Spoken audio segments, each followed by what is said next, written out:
So thank you everyone for joining us. And I see we have a few people who have been on here before, so you all know the reasoning for these coach socialization series, but I will repeat it just for the people who will be viewing this who may be viewing this on YouTube later. So we started this with hopes that this would provide a platform for coaches to connect during this time of isolation and time to connect and learn from each other. And we hope that everyone will continue to do this during this period of physical distancing.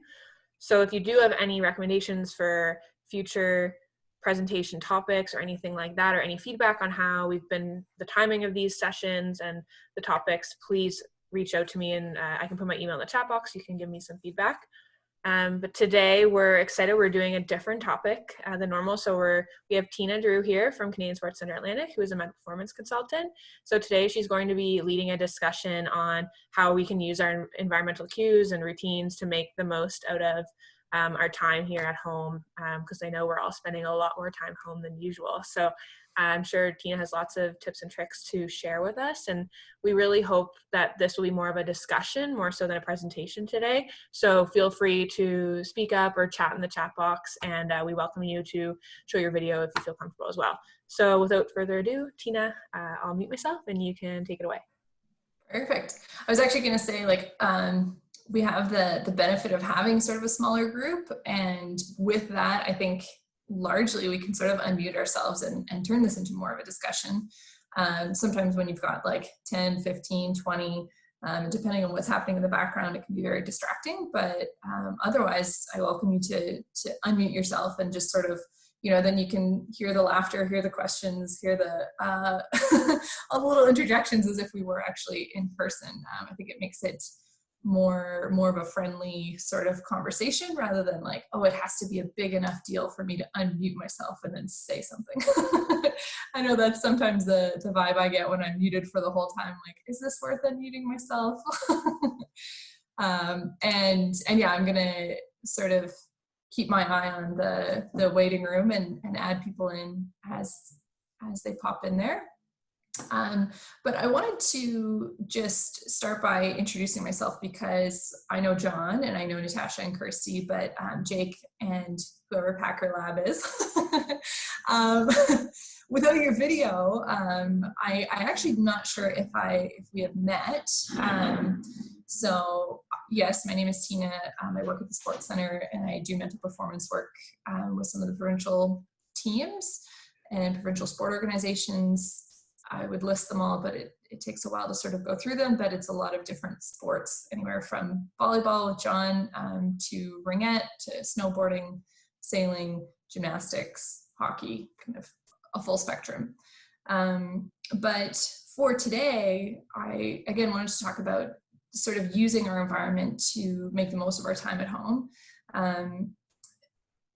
There is a very similarly worded session, or similarly named session, that was going to be coming up next week around making the most of your environment for your workouts. There's no reason that we can't talk about that today, especially with such a small group. We can probably cover a lot more ground in a lot less time. And it is my hope that we can sort of get in, get out within the half hour, so you guys can get back to your days, because even though there's sort of the assumption that a lot of us have way more free time, there's still a lot of people who have actually way more on their plates right now than they would have otherwise.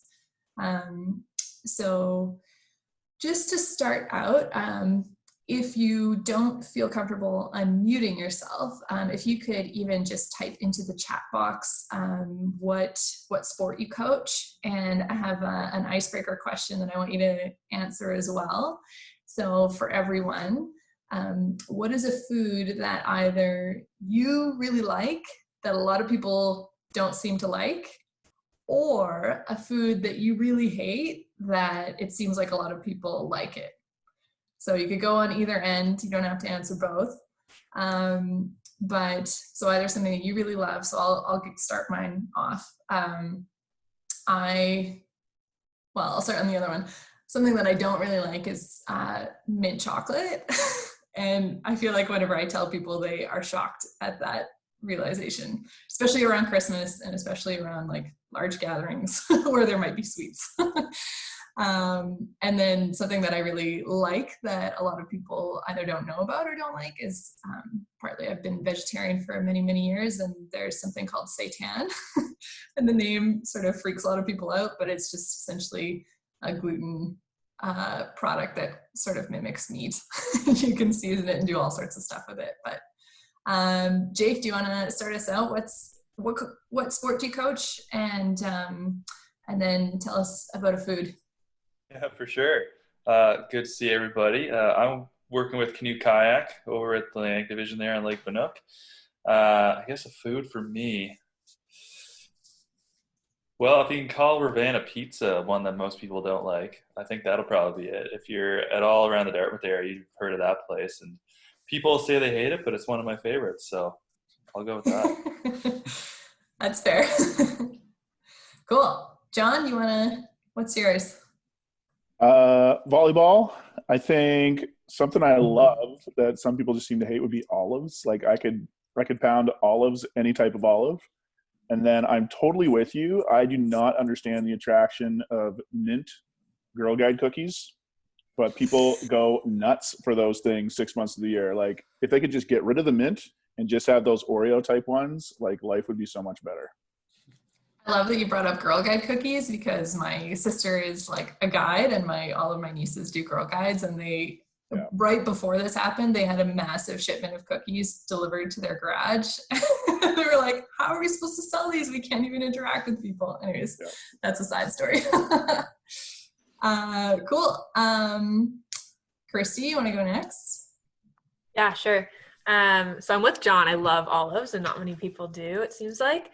But a food that I don't like is milk. I've always hated it. Growing up, I pretended to drink it because all my friends drank it.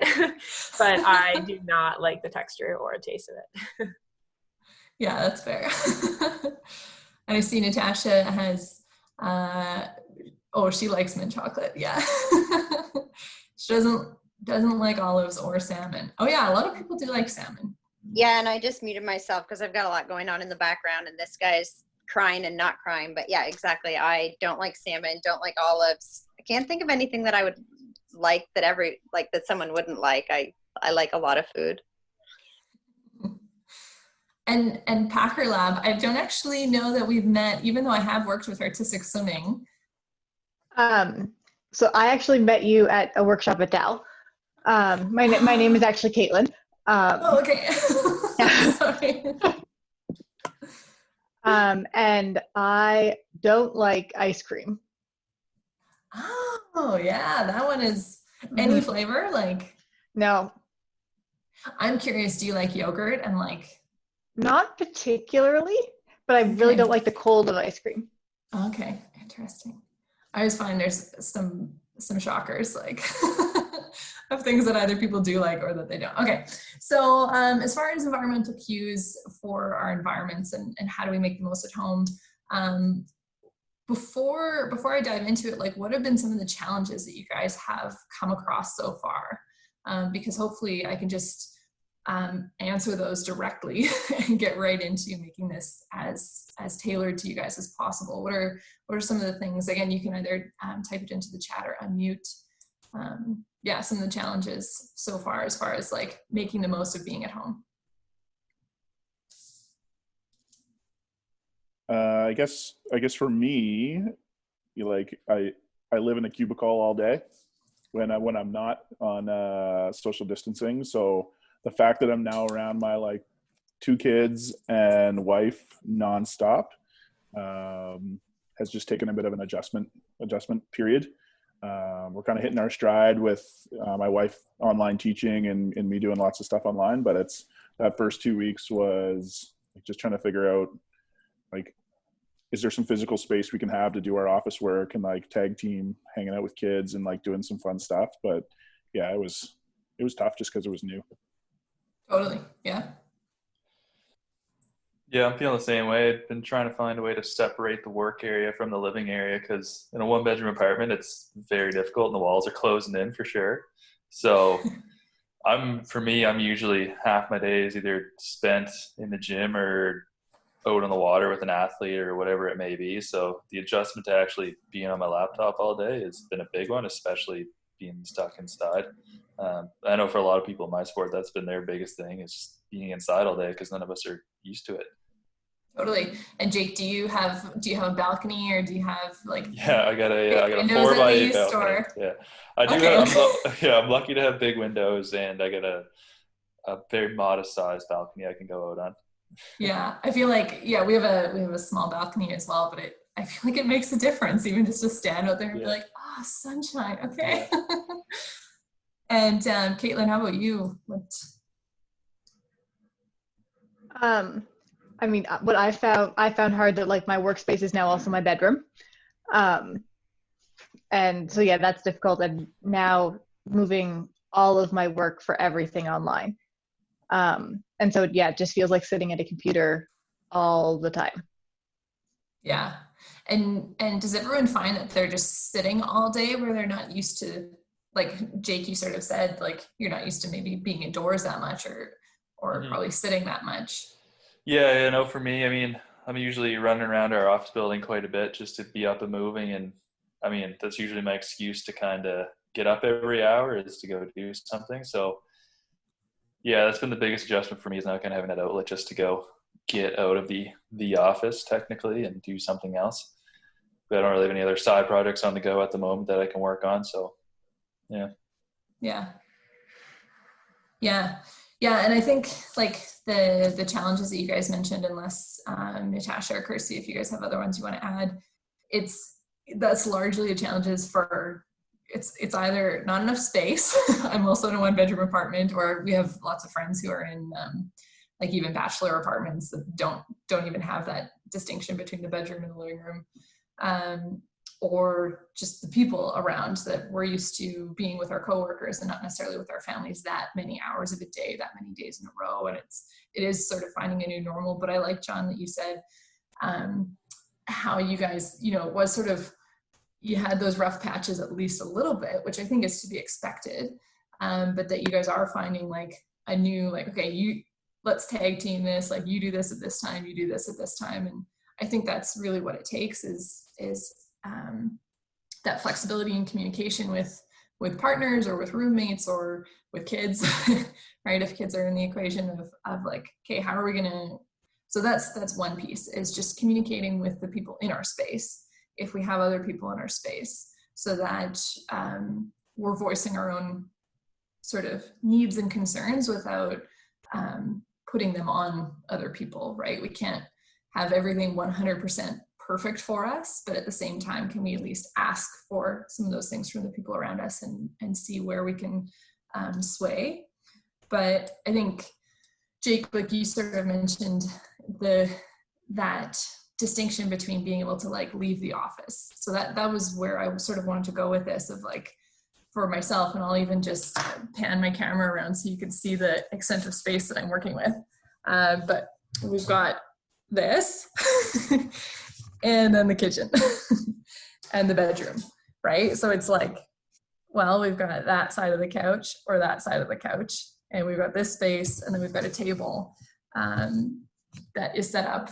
And luckily we actually just bought a table right before Christmas that is bigger than our old one. I'm like, whew, that was a good call.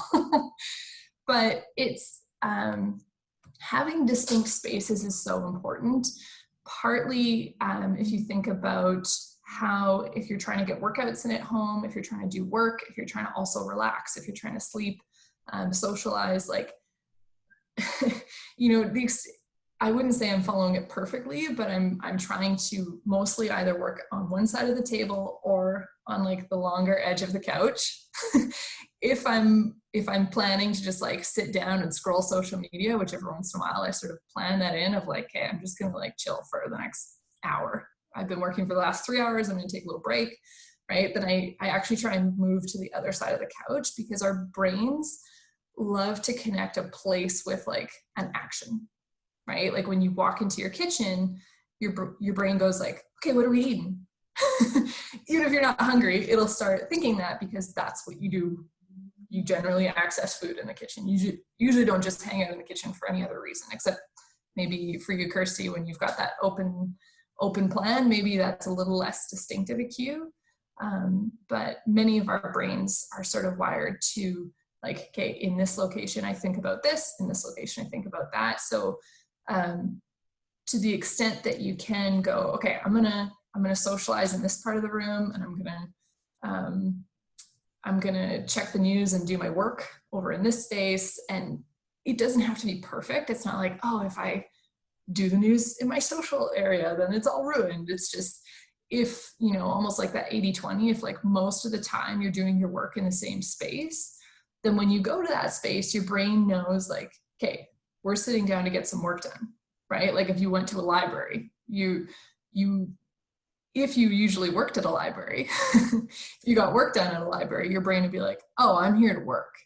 If you went to the library or university and you always socialized and you never got any work done, then a library wouldn't cue you to get work done. It would cue you to be social, right? So it's over the next couple of weeks, and nobody really has any sense of how long this is going to last, but you want to put the odds in your favor and start thinking about like, what's the most logical way for me to divvy up my living space? And you know, depending on who you're sharing it with, maybe making some concessions of like, hey, can I have the office at this time, or can you use the office at that time, or the working table, or, you know, whatever.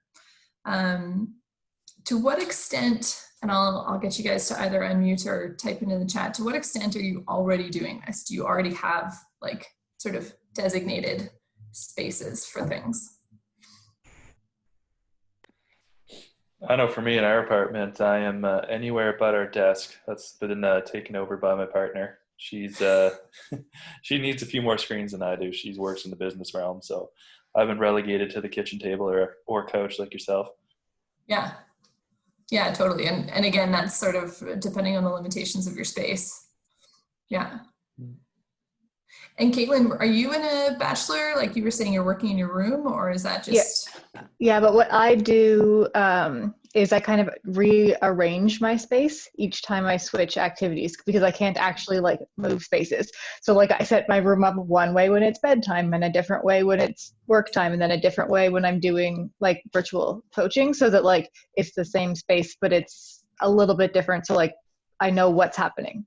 Totally, exactly. And that's the perfect application of this, especially with limited spaces. Of like, if I was only ever in my room, even today, well, I've had to do more in my bedroom, depending on like if I'm on a call and my boyfriend's on a call, which he was this afternoon. So I was doing stuff in the bedroom, but I'm like, usually my bedroom means sleep, right? Like I don't do that much in my room. So now doing more stuff in there, I'm like, okay, I'm going to lay on the other side of the bed. I'm going to have my head at the foot of the bed and have my feet at the other end, or I'm going to like sit on the floor in my room, or like, I don't want my brain to start connecting my bedroom with work as much as possible. I want to avoid that because I want to keep my sleep as much as possible. So those, even little things like that, like for your athletes, if they're at home with their parents, they might be spending their entire day in their bedroom, right? It's totally plausible that they're like, I don't want to be around mom and dad or my siblings or whatever. And they might be spending their entire day in their room, in which case, usually it's on their bed, in which case they're watching Netflix, they're playing video games, they're doing their workout in there, they're doing their homework, they're trying to sleep, they're trying to do everything in that space. So even passing on some of these tips to them of like, how can they, you know, if they always do their workout in this area of their room, or they try to, when they're doing their homework, be on that side of their bed and sleep on this side. And like, again, little things will make a difference for the brain being like, okay, now I'm in Netflix mode, now I'm in homework mode, you know, because otherwise it is all on a screen, right? a lot of screen time now, which it's not all bad screen time. Like, a lot of it is productive, it's helpful, it's fun, we're connecting with people in different ways, but it's just the reality of it.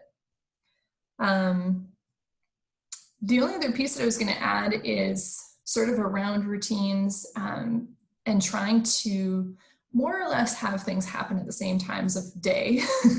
Now, the extent to which this is possible really depends on the person, really depends on the context. You know, like for Natasha with her little ones, right? It's like, well, you know, I was supposed to be on a call, or I was supposed to be doing this, but right now, you know, my kids need me for something else. And whereas those of us who don't have kids, maybe we're a little more flexible with like, yeah, I can mostly set a schedule and follow it. So do not avoid the comparison, right? Of like looking at fellow coaches, looking at coaches in other sports, looking at just other people online and being like, how are they getting all this stuff done? Or like, how come I can't do that? Like really practice self-compassion of like, what is your context? How are you doing this week compared to last week? How are you doing today versus the last couple days, right? And if you're making progress based on your own space, based on your own sort of context at home, then that is to be celebrated. Just the way we would celebrate that with our athletes of like, hey, yeah, maybe you have different abilities than this other athlete, but you're still making progress on what you've come to this sport with, right? So we get to practice that now for ourselves, right? And coach ourselves and be like, yeah, actually, everyone has a really different situation right now. Financially, some people have way more on their plate, some people have way less. Like there's a full spectrum, right? So the last piece about time is like, if you have the ability or the extent to which you have the ability, trying to go like, okay, I'm gonna, you know, for myself in that first week, it was like between 9 and noon, I'm gonna leave my phone in the bedroom and I'm gonna put it on do not disturb so it's not even vibrating in the bedroom. Because otherwise I'm like sitting there like, who's sending messages? What's going on? To like set it aside for 3 hours and then like, oh, I would check it for like an hour before then, set it aside from like 9 till noon, do my emails, do all my stuff. And then at noon, go back into the room, like check it. Okay, leave it in there for the afternoon, go get some stuff done. It's like self-parenting, setting limits for yourselves of like, no phone for the next couple hours. And again, to the extent that you can, because some people do a lot of business on their phones and yeah, so there's no hard and fast in any of this, but it's more building self-awareness on what's working for you, what's really not working for you, and over the next days and weeks and potentially months, finding a better and better groove and really sort of evaluating yourself on like, how am I doing relative to what I'd like to be doing right now, right? Some of us would like to be resting and recuperating and reflecting and planning, and some of us would like to be productive, right? And I don't think that there's necessarily a right or wrong. Depends on what's sort of being asked of you right now or what you're allowed to decide for yourself. But where are you relative to where you'd like to be, and assess based on that. Any final comments or any takeaways or lessons or good reminders for you guys? Well, I'm vibing with what you're saying about just like trying to find ways to create consistency. And like I already told you, I stole something from your social media that you posted that just talked a little bit about routine and consistency. And I just started to make like a bit of a list, and it wasn't even like trying to like, what time of the day am I going to do things? But like, you know, my goal at the end of the day is to have more check marks than not check marks. You know, that's just kind of a way maybe I work as a coach. And it could be like, it's some simple things like helping with meal prep, like each meal, like turning my phone off to get some work done, like getting outside, you know, for at least an hour a day. Just like, it's not all work related stuff, but like just the fact that I'm doing things and like creating a bit of a routine is helping me be more productive when I do have to sit down and like do some online work. And yeah, it's working for me, but you know. Yeah. So thank you for posting that. No problem. Yes, I also find the checklist method helpful. I don't know if you can see, but that is like 2 whole pages of checklists. It's glowing, but. Oh, okay. Well, that's what it is. Nice. Yeah, checklists so good for like tracking your own progress, and like every time you get to check something off, you're like, yes, even if it's something small, right? And I think like many years ago, I saw something about like certain types of people who have already done all these things, and then they write out their list of all the things that they already did just so that they can check them off. And I'm like, I would probably do that actually. Yeah. Jake, anything for you or? Yeah, and I know for me, it's just trying to get, I guess, a new routine. I'm just used to being up super early every morning, kind of on the water or wherever the training is that day, and that's kind of been my routine for the last way too long. And so, I mean, the first 2 weeks were definitely nice to be sleeping in for once, but yeah, I know for me, I just need to like a whole reset, and I think writing it down could probably be a little bit better to help me be a little more accountable with it, because I got to get up a bit earlier and actually get my butt moving in the mornings to actually make my mornings a little more productive. Totally. And you might find even something as simple as like, it doesn't even necessarily have to be a really intense workout in the morning, but even if you are trying to get back to those mornings, just going for like an hour walk in the morning, like make it a goal to see as many sunrises as you can in the next month or something. I don't know. Yeah, exactly. And then it's like you get back from your walk, you already are like, okay, I'm awake. Like, what am I doing with the rest of my day? And like, that might be just following through on that one goal might change a lot of other little things for you, where you don't even necessarily have to set like 10 other goals. It's like, well, if I do that one thing, that has a trickle effect or a ripple effect into the rest of my day. Yeah, right? absolutely. Yeah. Well, Cool. Tina, I'm just gonna say with kids, I've had to start my days like at 7 or 7:15, because I notice if I don't, then I end up working super late at night, and my brain wants to shut off at 8 p.m. because I'm exhausted.